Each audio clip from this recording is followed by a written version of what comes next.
one thing that I can share in my job, no?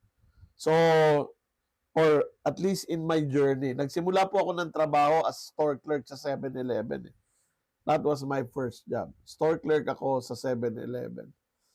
And napopromote ako, hindi po dahil sip-sip ako, no? Napopromote. Kasi minsan ganun sinasabi. Kaya na-promote yan kasi, ano yan eh, bida-bida yan eh. Kasi sip-sip yan. I don't think lahat na napopromote ganun eh. I think merong ilan na napopromote, hindi natin pwede ipagkaila na merong mga napopromote dahil namumulitika sila, no? Sip-sip sila.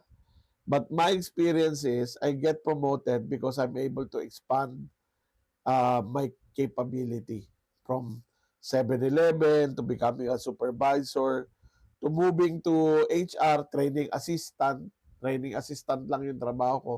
Pero dahil pinakikialaman ko yung mga trabahong hindi ko alam gawin, trabaho ng iba, I learned, I got better. And that's how I got promoted, no? So yung willingness ko to go beyond my job description is one of the keys to my career growth, no?